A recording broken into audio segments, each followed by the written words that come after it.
Okay, so today we're going to replace the coil pack plug.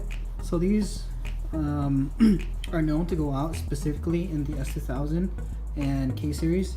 Mine broke right here.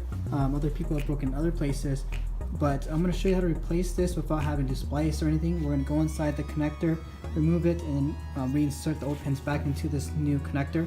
I got these at Ballast Sports. They're about 30, I believe like 35 bucks for a complete set of 4, and you can actually order them with extra pins and so forth. But I am just going to place the connector, and this is one of the plastic lock-in retainers right here that goes in like that. And what we have to the left right here is the tools that you will probably need. Most likely you just need this top one. This is just for insurance, just in case you can't get a certain angle or something. So I brought these picks out, but this is a specialty screwdriver set. You can get this at Harbor Freight, I believe, for $5. They have a very small tip which you will use to pull out the pins. So the pins have a retaining clip or connector, so you use this to help pry that open. And that is pretty much what you'll need to remove the connector out of the clips. Alright, so once you remove the spark plug cover, right here is when you'll start to see the plugs for the coil packs. And so I'll just replace one of them, and it's pretty much the exact same step for the rest of the coil packs. I'm going to replace this one in the back right here, which should be the hardest one, and you'll most likely find the most benefit for it. Alright, so what you need is you'll need a 10mm. Remove the coil pack right here. Right there. And I'm going to remove all of them just because I want to pull the wire harness or engine harness more closer towards me. And when it's all plugged in, you won't be able to do that. I just want a little bit of slack. You don't have to do that, but for ease of access, I'm going to. So remove 10mm here and all the rest of them.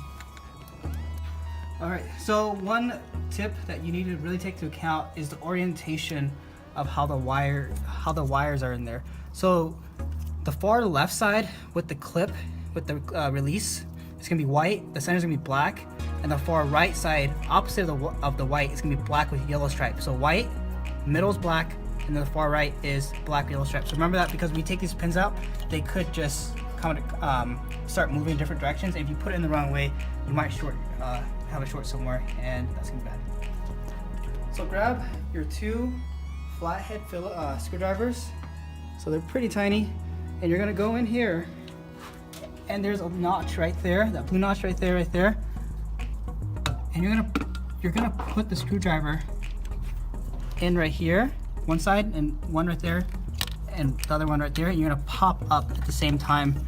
Most people, they said touch right here, like squeeze right here, but I don't have anything that can squeeze right there, so I just gotta pry it from here. And if it breaks, it's fine, just because I have an extra set of clips and new clips that are gonna replace this.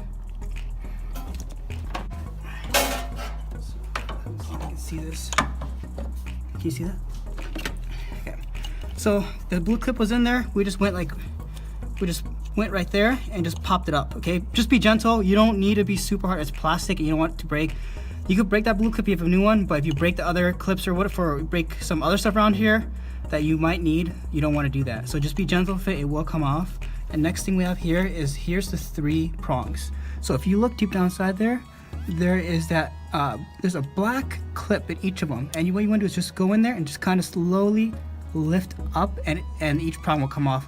You don't need to use a lot of pressure. You can just push firmly into it, and the connector should pop off from this end right behind it. And be gentle with this one, because we're on the far side, or the side closest to you, so the wires aren't very long, so you don't want to snag or use too much pressure and end up maybe pulling some other wires out from somewhere else. So what I did was that the Phillips was too big, so I had to use a pick. It usually comes with this. This is what I told you earlier, that we might have to use this. It's like $2 at Harbor Freight.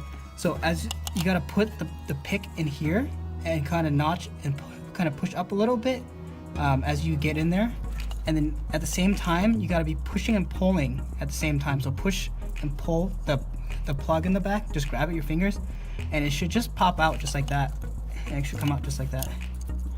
There.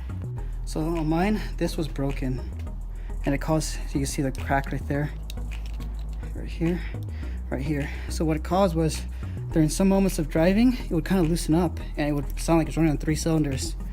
And I figured, because I knew it was this because I changed spark plugs, and this broke earlier. So this is what it looks like when it comes out, and you should have the plugs like this. Make sure the plugs do not touch each other. Disconnect your battery when you do this too. Make sure, because you don't want anything shorting. And then the installation is just the opposite. You're gonna put the plugs in first, and then you're gonna put that blue cap after you're done. And that's pretty much it.